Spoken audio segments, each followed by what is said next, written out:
how long have you been selling at is it the Russellville Community Market or the City Market? What do you call it? Okay, so it's the Russellville Community Market, RCM. It's different than the Polk County Farmers Market, and it's all online. So I've been selling probably, I would say, about 3 months. I'm still relatively new. Have you been shopping there for a while? Yeah, so we buy all of our produce and meat from there. And it's really comparable prices with what the costs of things are in the stores and stuff. Okay. And like quality of food, is it better? Quality is much better, and you know exactly where it's coming from. So you have like the peace of mind of knowing what's been added to it, if it's an organic farm or not, stuff like that. Okay. And to start ordering from it, what do you do? Okay, so you just go to the website. Yeah. I think it's russellvillecommunitymarket.com, like, .org maybe, and you sign up. All you have to do is like put in your email, and then every Friday at noon and then till Sunday at 10 p.m. the market is in an open state, and so you just can scroll through it. It has pictures, it talks about the farmers and the growers and the bakers. Awesome. Click on what you want. Yeah, what does your bio say about you? Oh gosh. I was actually just reading it. Oh I gosh. think it was like the very first thing you typed in when you joined, because it was like, I hope to sell, but now you've got customers. I didn't know exactly, and I was unaware that would be available for the public eye. So thank you for confirming that. I need to go edit that. But yeah, I only sell sourdough and vegan cookies, but there are lots of other bakers and lots of farmers and stuff like that. There's emu meat. Yeah, I saw Just that. like So some, you can get like more exotic yeah. meats locally grown to Russellville. So I will say I haven't gotten to use the website yet, and I've like logged into it multiple times. I really do need to just sit down and power through it. But every time I try to get on the website, it says like, hey, this website isn't safe. Click here to proceed. Then you proceed, and then it's like, I don't know, it's confusing how to make an account. I wish they would make that process a little bit easier, but I totally agree. It sounds like it's even worth it just to power through it. It definitely is worth it. And I do think that I've actually heard of other recommendations about, there should be like, you should be able to go to a specific grower or baker or farmer's page and then look at all of their products that they offer, but you can't do that. So it's actually sorted by category of item, like baked goods or lettuce, tomatoes, whatever. And I actually think that Russellville doesn't own that domain. I think it's a statewide farmers market type of website, and then they have like their Russellville section. I don't know how it all works. Oh, gotcha. So they're gotcha. So they're using something from the state level. That's my understanding, because I think that the same website design and layout and everything is relevant for like Fayetteville and whoever else does the community markets. Cool. Well, like, how'd you start making, because you sell bread on there and cookies, like you said. So how'd you get into baking? Because baking bread, I've heard, is pretty hard. Okay, I think that that's a misconception. I think it's hard. I think anything is hard when you don't know what it is. And then it's just like skydiving, where you can always learn. So like bread baking, obviously not the same thing, but I'm always going to be learning about what it is and how it works and different temperatures and ingredients. But once you get the basics, you can just keep learning. It's not actually difficult to make a loaf of bread. But well, you brought some. Can we try it? You could definitely try it. I feel bad saying all that, because it's like, yeah, guys, this is super easy for me to do. It's definitely not. How'd you learn? It's an art. Online, and I talk to people that make sourdough. Okay, so this is sourdough. So what are as someone who hasn't, I've had sourdough before, but like I don't have it a lot. What are the traits of sourdough? Good sourdough. Because I remember that ratatouille thing where it's like the bread has to crunch, but this isn't going to crunch. It's not going to probably not the same type of bread. It will crunch if you toast it. It definitely gets a little bit more chewy. Please like eat the middle part, because I feel like the crust is going to be hard to eat. I like the crust. Yep. Okay. All right. Sourdough is like a super ancient form of making bread. It's not necessarily the taste, even though people equate it to being sour, which it is. It's tangy and, flavorful, but it's the act of catching the yeast, wild yeast from the air, and like cultivating your own culture instead of buying like instant yeast in a packet at Walmart. You know what I'm saying? So you catch particles from the air, basically. Okay, so in the air, there's yeast. Like, you know how when the sun, you can't see it, so this is a bad example, but when the sun shines in through a window, you're like, wow, there's so much stuff in the air that I'm breathing in, and it's kind of gross. Part of it's yeast. Yeah, part of it's yeast floating around, little yeast friends. And so you basically have some water and flour that you mix up into like a goo, and you let it ferment with the yeast, and it grows, and it's like a living thing. Interesting. You know, what you should do is like, because we're both skydivers, right, in Clarksville, you should set up like a yeast collection thing in the gear room, Plug. and then you get some I should. So skydiver bread. well, it's interesting because the starter that I use, so that's what a starter is the fermented yeast culture. But I've actually brought it to Florida and to Tennessee. And Does it change like the flavor of the bread when you collect? Does that have much to do with it? I think it does. There's actually research studies about that. I haven't noticed it because I haven't had enough time to like have control groups and stuff. But it definitely affects the climate. Definitely affects how it grows. So interesting. It's a living little thing. That's concerning me that you're eating it by itself. I think it's great, but better with like maybe some olive oil or some butter. I mean, you didn't bring any olive oil or butter, so I'm just testing the bread, you know. So far, I like it. I can see how this would be good. Was it good toasted with some avocado on it? Yeah, I can tell. That peanut butter and jelly is actually really good. Anything with like that you're going to use like a dipping bread for, like a stew or like hummus, that type of stuff. Pretty awesome. So is the bread market, like, how many people are selling, I guess, in the community market? And how many of them are your competitors? Or is it even seen that way? Or are you just all selling together? Let me just double check. Is there bread wars? It's definitely not seen as a competition. The whole goal of the market is to just get locally grown produce to people's tables, and make them kind of realize that it's easier than it's maybe like, I think that it has a bad premise because people are like, oh, I have to order and I have to go pick it up. And it's like the same thing as doing your grocery shopping, and you actually get to do it online. And then you just have a set schedule when you pick it up. I think pickup is between maybe 4 and 7.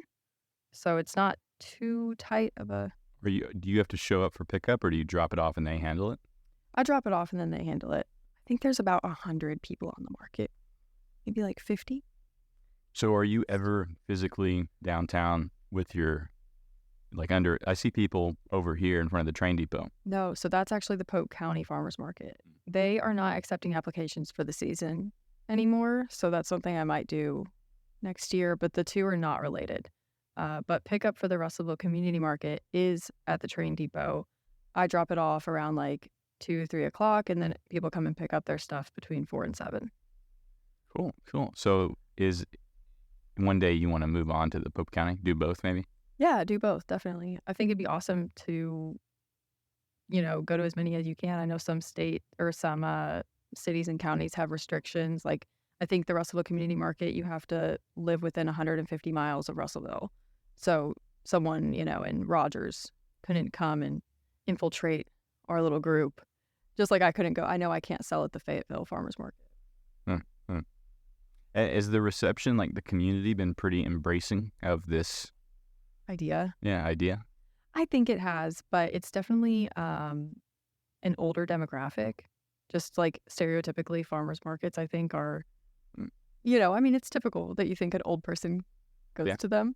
What do you think that is? Is it just... I actually don't know. Maybe they value their food more, or the experience of being slow and talking to the grower or the farmer. But I think it has become a more trendy thing, going to farmers markets, getting flowers, taking pictures.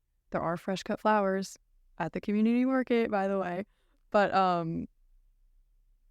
so anyways, it's definitely an older demographic, but I think it is hopefully getting more out into the community. I think a lot of it has to do with marketing and just people knowing that it's an option, and then committing to the idea of changing their routine of how they buy food.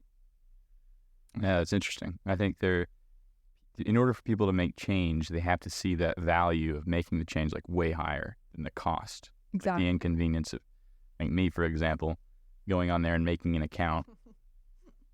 Even though, like, I've almost got myself convinced, but I've known about this community market for months. Well, this is like me saying that I can't click on the USPA link to sign the petition against the. Yeah. If that bill passes, it's your fault. Cecilia was too lazy. But no, it's definitely it's a little bit different because you have to plan more. And I think maybe it's an older generation thing to plan out your meals and have like, okay, I'm going to make X, Y, and Z on Monday and this on Tuesday. But now it's kind of like, oh, when I get off work, maybe I'll pick something up or I'll call something in or I'll run by Walmart and see what's going on. But you have to kind of plan out, okay, I'm going to buy 3 pounds of ground beef. I'm going to buy a filet and it's all going to get there on Tuesday. So what am I going to do with it? Yeah. There's definitely probably a part of that.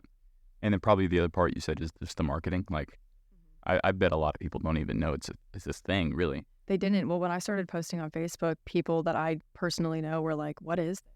That's how I saw it. And I started posting about it. No, it's a thing because, I just thought it was regular because we buy all of our, not everything, but we try to buy as much as we can from there and support local farmers. But yeah, I'm not really sure. I'm not, I don't know anything about marketing. So yeah. Are you from Russellville? I am from Russellville. And did you go to Russellville High School? I did. What year did you graduate?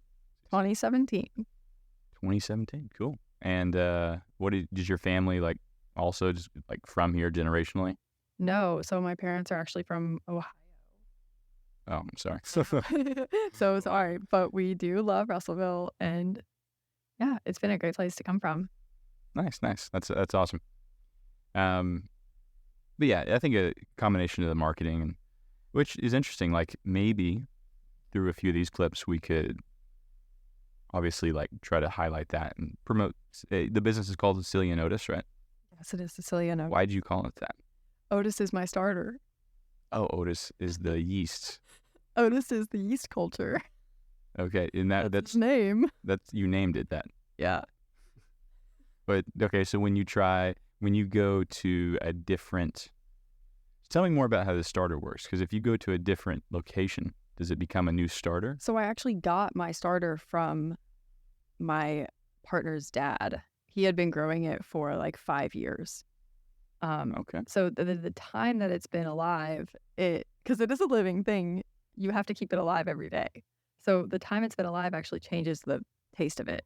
And so from my understanding, I've never had a brand new starter because this one, is 5 years old or however much. And I think the flavor is stronger than one would be that's, a few weeks or a month old. What's the oldest one out there? I bet some months. I talked to a guy, this guy came out to me at the swoop competition at West Tennessee, a skydiver. And he said, oh my gosh, I saw that you're making bread.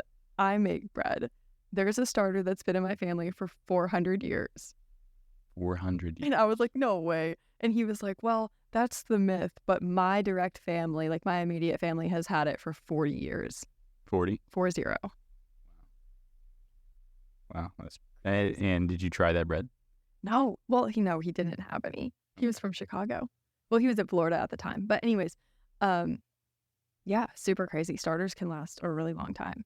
You can preserve them. You can, dry them out, dehydrate them. You can keep them in the freezer. What does it look like? The starter? Yeah. When it's active and alive? Yeah, right now, what's Otis doing? I'll try to show you a picture and you can see if you can describe it. It's basically just a goo. Doesn't that sound appetizing? Just a goo. That's where this bread came from. I'm gonna here. Look.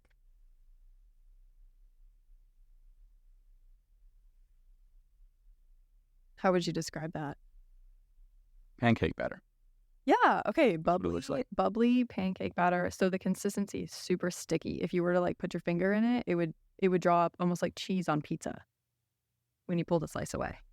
And how much of that do you use every baking? Where do you bake this? Do you have to do multiple rounds in your oven?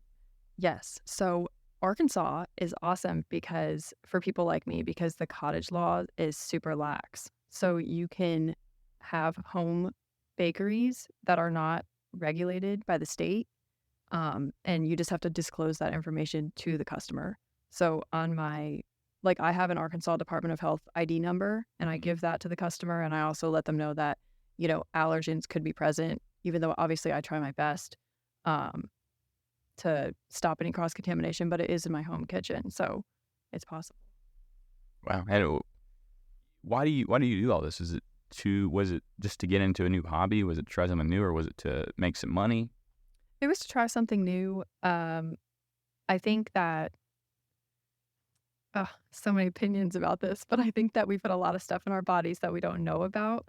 Like just when you look at the ingredients list and it's a million things. And I don't necessarily think that's bad, especially, in moderation. But I think where you can know where your stuff is coming from and know exactly what's in it, because I also have to provide the ingredients to the customer, then I just think that's beneficial. It puts my mind at ease if I know exactly what I'm eating, especially if I have like a food sensitivity and I know, okay, sometimes this bread makes me upset and sometimes this bread is okay, but I don't really know. And what are the similarities? If you can get my bread that has 4 ingredients, then you know exactly, okay, I know that these things don't upset my stomach, so it's going to be okay. And the 4 ingredients in this. So I use bread flour, which has a pretty high gluten content. So that, sea salt, starter, and water. Okay. And, for the people that are going about their lives right now and are, like, if you've been eating a certain way your whole life, it can be really hard to do something different, right? Definitely. Be more conscious about that, because you're like, where do you start? So that's my question is like, where did you start? Or have you always been kind of aware of what you're eating? No, definitely not. Oh my gosh, I lived on Chick-fil-A, iced lemonades and French fries, but and I still do, definitely, just in moderation. I think that the important thing with stuff like that, switching up your diet and whatnot, and I'm not, a registered dietitian or anything. I think it's just important to start somewhere, wherever you can. Just meet yourself instead of getting overwhelmed, because it's so easy to get bogged down and overwhelmed when everyone online is telling you, oh, this preservative is bad and this color is bad and this thing and gluten's bad. Oh, but dairy's bad. And then people are like, raw dairy's good. It's like, oh my gosh. But so I just think everybody's different. Do what works for you. And if the only, quote unquote healthy thing that you eat is, bread that doesn't have preservatives in it, then that's good for you. Yeah. Yeah. I agree with that. There's like one small thing, even if it's bread or a fruit, is a good place to start. For sure. I think the problem is people get overwhelmed, and then instead of acting on that and using it as like a catalyst, they just get stagnant. That's definitely how I act. I get overwhelmed with anything in life and I'm like, oh, I don't want to do it. Lays down, doesn't do anything. And so, I don't know. I think just starting somewhere and, Yeah. So I completely agree with that. I think a lot of people resonate with that. It's like I think the problem of not to get generational about it, but the problem of like the society nowadays, it's so easy to distract yourself. You fall into content, social media all day long. You do, and you scroll and scroll and scroll, and then it's 30 minutes later, and you're like, oh my gosh. And then you get overwhelmed because you wasted 30 minutes, and you're like, oh, what do I do? And you waste another 30 minutes. Exactly. It's hard to break out of it, but you did it. You did at least long enough to learn how to make bread. Was that a struggle for you, or was it just like, oh, this is really excited you hopped into it, or was it a thing where you had to like not force yourself, but stay consistent and disciplined with? You definitely have to stay consistent, and you have to not get disappointed when it doesn't work out. You just have to use it as a learning experience, just like anything in life. But I'm super lucky to have the internet. And like I said, my partner's dad has been making bread for a long time. This is more of like an artisan style loaf. He makes more of like a sandwich bread type style. So there were some differences there, but he definitely got me started off on, the basics. And then there's so much information on the internet from blogs and like videos and just stuff. And then you just have to see what works for you and what the size of what you're trying to do and the temperature of your oven and where you live and humidity. What is the future for Cici and Otis? Are you going to introduce a new starter one day? Oh my gosh. Well, there is this guy that I know who makes, excuse me if I mess this up because I don't understand it, but he makes brandy. And I guess the fermentation process of the fruit to make brandy, he created a starter from it. So he mixed that fermenting thing with flour and water and has a starter and said that the flavor is awesome. So I want to get my hands on that soon. And then, I try to, release some new things at the market when I can. I have some vegan chocolate chip cookies for this week. So that'll be exciting. That's cool. And is it something you're just going to, it sounds like that's kind of what it is, which is awesome. Like this new hobby to explore, this new craft to be good at. Kind of like skydiving in a way, I guess. You just, like you said, you just go about it. Definitely. And to answer your question about, the future, I have no idea. I would love to own a bakery one day. I think that would be the ultimate dream, but, reality sets in. So hopefully I could dream big enough and get that checked off my bucket list, but we'll see. I think with enough time you can, like it may not happen immediately, but give it Definitely. Even just a couple of years, I think that would put you in a whole new ball game of what you could accomplish. Definitely. And that's the thing I think most people just aren't willing to do is just stay consistent with it. So you've been doing good, Cici. We've been seeing the posts. That's how I've learned about the community market. You need to get in on that. Yes, create your account, place an order. Yeah, there's I was on there a minute ago, like looking. That's where I read your biography, which you do have a page, by the way. That's for your biography. I don't know if I can see your products. See, you can't see the products on there. That's the issue. Yeah, so I would love to, have some computer whiz go in there and fix that, but not really my call to make. Yeah, there's other things on there besides just food. I saw like you can get handcrafted cutting boards and pins, and I don't know. There was a whole bunch. So it looks like if you are into handcrafting anything, making anything at home, that might be a place for you to sell some stuff. Definitely. And buy things. Yeah, it doesn't have to be, it could be anything that you bake or anything like that. But I don't know. I think it's a cool little community, but you just have to change your mindset about it. Like when there's, like if you're going to go to a dinner party and you need to, pick up some bread you're going to pick up a thing of La Brea bakery bread from Kroger, instead of doing that, you could just order it from the market and pick it up and bring it. So it's a little bit of a different mindset. And I guess it's a little bit less convenient maybe, but I definitely think it makes a difference. Awesome. Man, to kind of transition things for a moment over to the community, it's kind of what this podcast is about too, just Russellville. Are there any other cool things going on? Because like you about the community market. Is there anything else out there that you do consistently around here that you feel like maybe deserves some attention? Hal, I hate to disappoint you, but no. I think that I take advantage a lot of, the outdoorsy parts of Russellville, and I don't know anything about it. I do know Jen and Johnny Brazil with Jackalope, and I've seen that there's been a lot more signs around town for cycling, watch out for cyclists. So I think that's awesome. I'm not really sure. I hope that they reach their goal. Yeah, no, I mean, mountain biking in particular, cycling is just blown up in Arkansas. Yes, it has. And all the trails on your bow. Oh, yeah. The Waltons dumped a lot of money into the Nebo trails, and they just opened up some. There's a mountain bike park in Russellville now. You hear about that? Yes. On Skyline.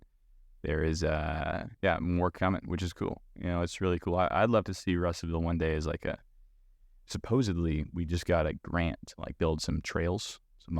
Some greenways, kind of like Fayetteville has. Then you could. My family always talks about why we don't have greenways like Fayetteville, like Rogers. It just doesn't make any sense. There's exactly, and even just like accessible sidewalks. 100%. I wish I didn't have to use my car all the time. It'd be cool if you could 100%. just ride your bike to where you're going, especially with people that don't have cars, because you see them walking around everywhere. But the sidewalks are either this big, or they're just not there. They're not there, and then you have oh my gosh, what's it called? The part where your bike goes, the bike lane. Yeah, the bike lane is the shoulder is like non-existent. It's like the size of a ruler. I don't know. I think that it's also similar, to the market having like a mindset change. Okay, where am I going to buy my food from? It's why do we look at people that are walking around as if they're weird or odd? Why is that person walking? Why aren't they driving a car? What's their, do they not have a car? Why is that bad? Why is it odd to walk from place to place? It's a whole mindset change, lifestyle change. Yeah. It's a big problem because we've designed like all of the United States around the Industrial the car, Revolution. around the car. Yeah. And I'm sure there was a lot of like lobbying going on, and I'm sure there is like like obviously if you're a car company, you don't want that to happen because that affects your long-term profitability. But it's a whole situation, but I don't know how we're going to fix it. I would love to see how Russellville can just fix it. I think you got to fix it on a community scale. And then somebody was telling me about this the other day. I think it was Emily Young. She talks about this concept of a 15-minute neighborhood or the 10-minute neighborhood where to really build like these local pockets of like, in order to fix this problem in Russellville, we'd have to build like these local pockets of everything you would really need in your day-to-day, walkable within 10, 15 minutes. Like maybe a place to buy some food or... Definitely. I don't know. That may be even something like, that'd be cool for the community market to do one day, or some market to have like multiple pickup points where somebody that didn't have a car, say behind Kroger, it's kind of a isolate, or even further down, like maybe Kroger's a pickup point. That probably wouldn't work out because they sell their own food. But hey, Kroger, get out of the way. Russellville Community Market's coming through. Have you heard of the corner, or the lot on the corner? No, I have not. What's that? Okay, so it's this project that's going on right now that... Wait, no, I saw something about it. What is it? I'm sorry. It's this food, to be honest, I don't know all the details, but this food truck... Oh my gosh, almost like a little area where food trucks can like conglomerate. Yeah, exactly. Okay. Right next to the skate park. Yeah. So it's like right there. So if you're a business person, you can go get your lunch there. Right? Yeah, absolutely. You can go, it's about food trucks, local art, things like that. So it's going to be just this hodgepodge mashup of these cool things. But that, one day, say that, I was going to say that would be do the pickup spot. Oh yeah. So Russellville Community Market, if you're listening, do that. Definitely. I really hope to see Russellville, excel in a lot of those things. I think that the main thing that needs to happen is just a mindset change and a lifestyle change, and understanding that maybe the way that we do things isn't the best way. And little communities like that. I mean, think about like New York City. You can get everywhere that you need to be in a 2-minute walk. Yeah. So it's not like an odd idea to have. Yeah. And for those, I completely agree with you, but for maybe those listening, like, oh, I don't want to live in a big city. I think there's a way to do this without being in a big city like 100%. And having it still feel really tight-knit. Which Russellville, like, I don't know if you've noticed this, but I haven't really started paying attention to like local things until fairly recently. But it's always had this like stigma in my mind as like a place where things just don't happen. Like, a new idea. I don't know. It just seemed like a place where new things weren't introduced. But now it seems to start changing recently. Mm-hmm. I heard about, we're trying to kind of make downtown, this area right now, like an entertainment district. Yep. Actually call it that. And then I've seen the signs. There's signs now that say entertain. I don't know what that exactly means. I think it entails what you would assume, like more regular entertainment opportunities and just kind of like pushing people to, gather more. I think that for a long time, like you were saying, kind of with cars and stuff, we thought, okay, we need to get more efficient. We need to go faster and be better and do more things in a day. And now it's kind of like, what is the whole point of that? Like, why are we not slowing down? Going back to like farmers markets. Okay, people are like, let's order on our Walmart app and sit in our car and have someone load our car for us. It's like, I understand sometimes that's necessary. You have a million things going on. But what's wrong with the mentality of, okay, on Saturdays, I'm going to do my grocery shopping at the farmer's market? Or, Yeah, definitely. I don't think there's anything wrong with that. To slow down. I think that I actually I hold a opinion that we live in a matrix, essentially, like where there's these systems, not an actual like, I understand. We're unplugging from a physical machine, but that They're, like things are designed to captivate your attention and keep you, like social media, for example. Exactly, 100%. Designed to keep you in this little corral and not don't think outside of this, So easy to fall back into it. Kids are just growing up with iPads. Oh my gosh. Yeah, the iPad generation. So our son is not going to be, we got a 3-year-old. I was about to ask you. I was going to say you have a little kid. No, he's not. Don't let him have an iPad. Try to limit his, we let him watch TV if we're watching it with him. Mm-hmm. Maybe some shows we'll watch, but try to get outside. He's got one of those bikes, balance bikes that we got from Johnny and Jen at Jackalope. Awesome. Shredding on that. Dude, I think there's a kid at the Drop Zone in Tennessee, Jackson. He's awesome. He's like 4. And I don't know if he knows what a cell phone is. He's never asked me, hey, can I have your phone? Can I look at it? Can I play a game? He runs around outside. He finds frogs. He finds butterflies. He finds like cool flowers. And he, throws his baseball. Like, I don't know. He's just always running around. I've never seen him hold a phone or anything. Not to say that's bad or good or better, but it's just different. And I think, we make excuses. Oh, these things are available. We, they're good. They help them learn, blah, blah, blah. Well, we turned out pretty decent. And I spent a lot of time outside. Yeah. No. Well, I didn't. I spent a lot of time on it, playing games on a computer. Like as a little kid, though? Like as like 5? No, not that young. I started when I was probably like 10. Okay, no. I'm talking about when you're, a toddler. Yeah, I remember being out riding bikes. Yeah, getting outside. Yeah, definitely. Didn't have an iPad. Mm-hmm. It doesn't Exactly. exist. I was gonna say. But yeah, no, about 17 or more like 19, 2017. Yeah, I was 19 years old. That's when I discovered outside. Went on a road trip, and that's where things opened up, and I was like, wow, this is fun.